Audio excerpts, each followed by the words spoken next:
Ten serial to mistrzostwo. Serio. W końcu wybitnie zaadaptowani bohaterowie, świetnie napisany scenariusz ukazujący rozwarstwienie społeczne, bardzo dobre dialogi na idealnie nakreślonych osobistych problemach i wątkach kończąc. Ogrom włożonej pracy owocuje już w samej warstwie wizualnej, gdzie nawet przez moment nie wątpimy w ten świat, oddając się jego pięknej, artystycznej stylizacji. A genialny soundtrack i udźwiękowienie wywołują ciarki na plecach. No ale dosyć o Arcane, bo mam jeszcze do powiedzenia kilka słów o innym tworze dostępnym na platformie Netflixa w wizualnym akompaniamencie łaźni Dijkstry w Nowigradzie.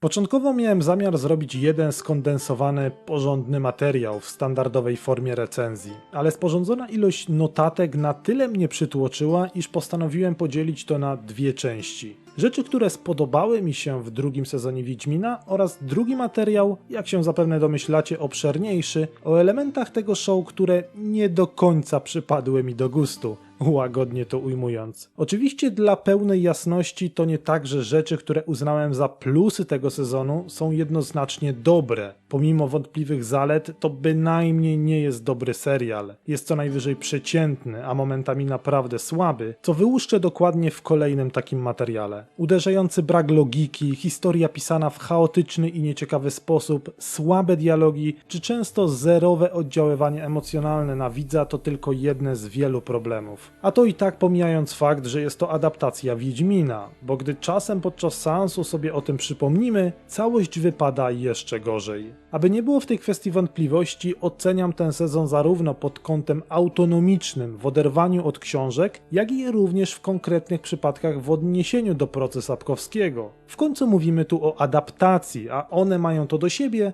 że zazwyczaj mają często już ugruntowany materiał źródłowy. Scenografia.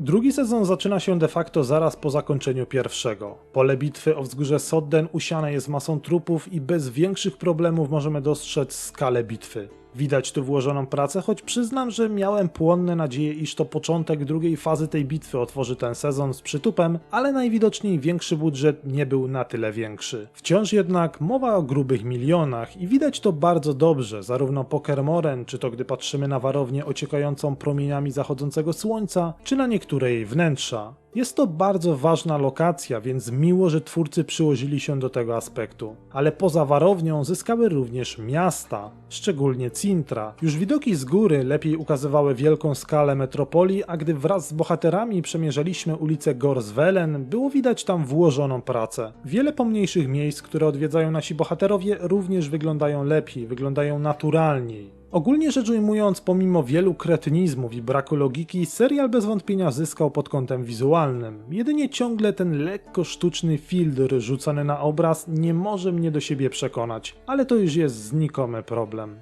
Nivellen. Bardzo się cieszę, że postać Nivellena, choć nie tylko jego, tak się udała, bo idealnie obrazuje fakt, że gdy zachowamy przyzwoity poziom wierności z pierwowzorem, połączony z umiejętnym wprowadzaniem własnych pomysłów czy zmian, to bez przeszkód wciąż możemy mówić o po prostu dobrej historii czy bohaterach, bo zmian w tym zaadaptowanym opowiadaniu trochę jest, a najbardziej kluczowym nowym elementem jest tu Ciri, której w książkowym oryginale próżno nam szukać. Twórcy na tyle dobrze wpletli fakt jej pojawienia się tu, że kompletnie nie wybija to z imersji i jest naturalne. Relacja Ciri oraz Nivellena wypada na ekranie bardzo dobrze, a to głównie dlatego, że nasza bestia została świetnie zagrana i napisana, w zgodzie ze swoimi korzeniami. Nivellen rezonował z moimi odczuciami i nie miałem wątpliwości co do jego jestestwa, pomimo bycia wymyśloną postacią na ekranie. Verena.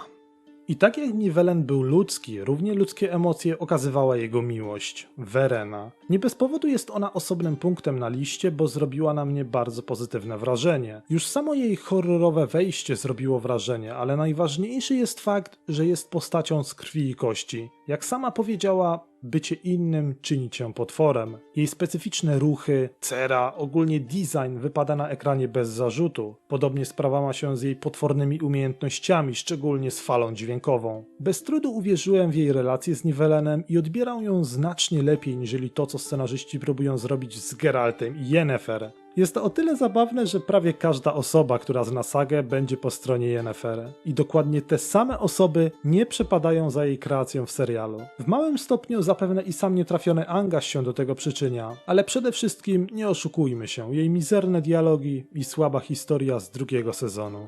Pierwszy odcinek.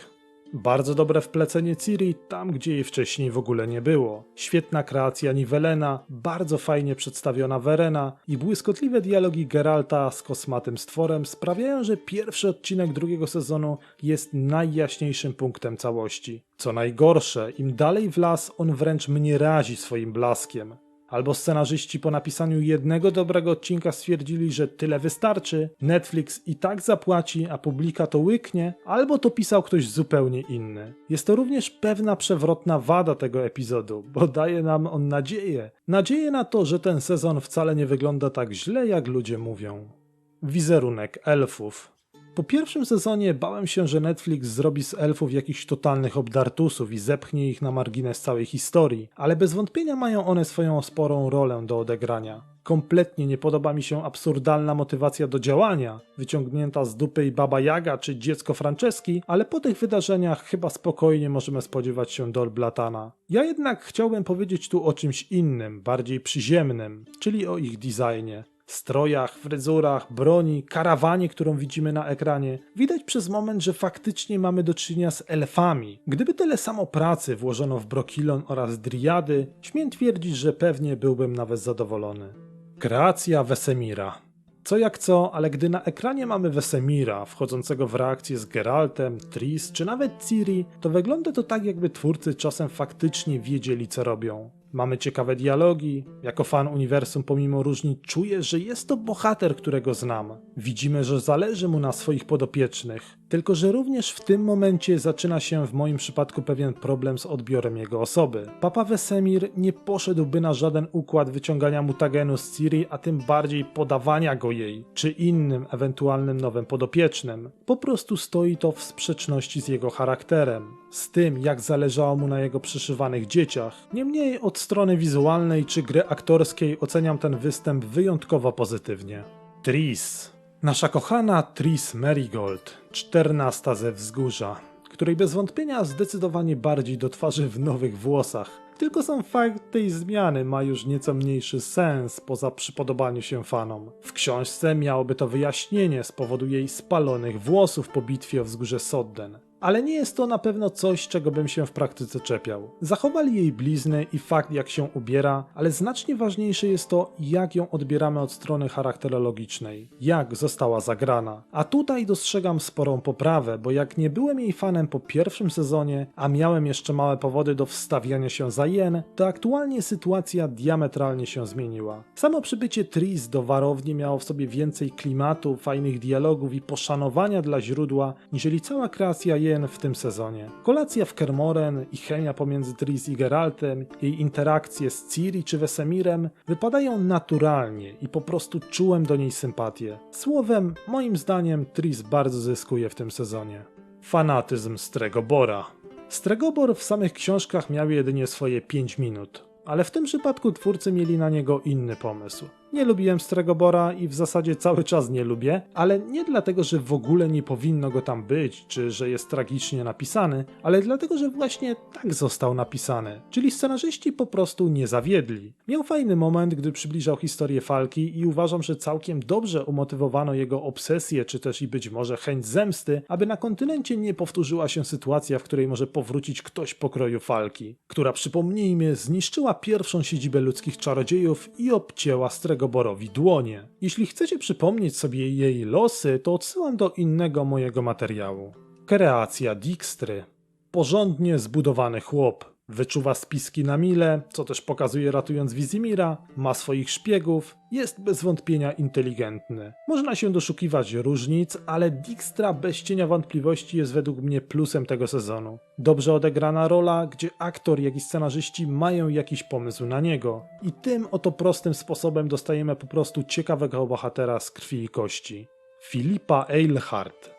Skoro jest Dijkstra, to nie mogło zabraknąć Filipy. I być może twórcy aż za często pokazywali ją pod postacią sowy, tym bardziej prowadząc z nią długie dialogi, bo gdyby załatwić to w telepatyczny sposób poza ekranem, osoby, które nie czytały bądź nie grały, mogłyby być bez wątpienia bardziej zaskoczone faktem, że pod postacią sowy kryje się na ten moment chyba najseksowniejsza czarodziejka w tym serialu. Może i widzieliśmy ją tylko kilka sekund, ale cholerka, pasuje do tej roli. Filipa musi mieć to coś w oczach, musi mieć pewną manierę wyższości, musi być Filipą. I na to jak na razie chyba się zapowiada. Ale zobaczymy, czy twórcy nie spartaczą i tego. Swoją drogą, ciekawe, czy to nie ona już chciała otruć Vizimira na początku, skoro nie reagowała. A być może chciała wyczekać do samego końca z interwencją, ale Dijkstra ją ubiegł.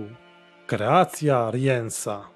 Tutaj naprawdę krótko, bo jak muszę pochwalić twórców za angaż aktorski do roli Riensa, tego jak wygląda, jak wyglądają jego moce i motywacje, to z racji braku logiki i potężnych skrótów w jego działaniu w celu odnalezienia Ciri, nie mogę w pełni pozytywnie oceniać tego bohatera. A szkoda, bo potencjał był i w zasadzie jest, ale pozwólcie, że tą sprawę głębiej poruszę w kolejnym nadchodzącym materiale o drugim sezonie, gdzie mówię o rzeczach, które zdecydowanie nie zagrały. Wizja Ciri i Triss.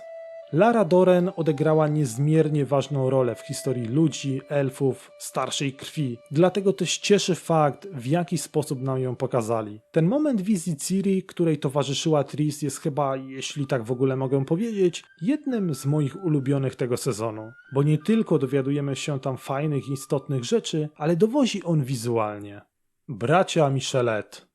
Walka z Micheletami to był ten moment, gdy zaczynało się mieć flashbacki z pierwszego odcinka poprzedniego sezonu, gdy Geraltowi przyszło mierzyć się z bandą Renfri. Świetna choreografia, dynamika walki, wykorzystanie otoczenia i ponownie zobrazowanie tego, jak ludzie odstają w prawdziwej walce z Wiedźminami. Bez wątpienia kosztowało to sporo pracy, ale efekt był dobry i to jest chyba najlepszy pojedynek w tym sezonie. Choć podejrzewam, że gdyby Rience zabawił w Kermoren trochę dłużej, to mielibyśmy ciekawą konkurencję, bo te kilka sekund walki z Triss wyglądało epicko. Taki sam problem mam również z finałową walką, z tym największym, białym, świetnie wyglądającym potworem, która finalnie sprowadziła się tylko do kilku kadrów. A szkoda.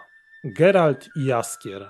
Dijkstra, Triss czy Wesemir, nawet na swój sposób Francesca czy Tissaia to dobrze zagrane role, ale nie są tu główni bohaterowie. Jaskier co prawda też nie jest, ale to właśnie Henry i Joey swoimi kreacjami i charyzmą ciągną to show. W sumie, aby nie przedłużać, to nic więcej do dodania o nich nie mam, bo w ich przypadku w praktyce od pierwszego sezonu za wiele się w tej kwestii nie zmieniło. Jedynie samemu Cavillowi pewnie trochę ciężko jest tam grać jako fanowi sagi i gier, ale z drugiej strony za taką kasę można pewnie przymknąć na to oko.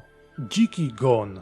To, że ta z dupy wprowadzona Baba Jaga okazała się chyba uosobieniem Gonu, jest dla mnie niepojęte, ale umieściłem naszych jeźdźców na tej liście z prozaicznego, estetycznego powodu. Ich prezentacja wyglądała epicko. Samo ukazanie się ich pancerze, ich wierzchowce, towarzyszące temu barwy, w tej scenie zagrało chyba wszystko. No i oczywiście widać tu ewidentną inspirację grami. Zresztą nie jedyną w tym serialu, co jest tym bardziej zabawne, jak twórcy zarzekali się lata temu, że to jest ich autonomiczne dzieło i nie ma żadnego związku z grami. A już wtedy pamiętam, jak mówiłem, że będą to robić, czy będą tego chcieli, czy nie. Bo Wiedźmin III na tyle przedarł się z kreacją świata Wiedźmina do popkultury, że wiele osób pracujących na planie w jakiś sposób na pewno chciało się tym podeprzeć, aby nie robić wszystkiego od nowa po omacku. Przynajmniej ja bym tak robił. Zresztą, gdybym to ja był odpowiedzialny za taki serial, podobną współpracę z Redami nawiązałbym już wcześniej, ale nie brnijmy w tego typu dyskusje, co by było gdyby. Ujawnienie Emyra.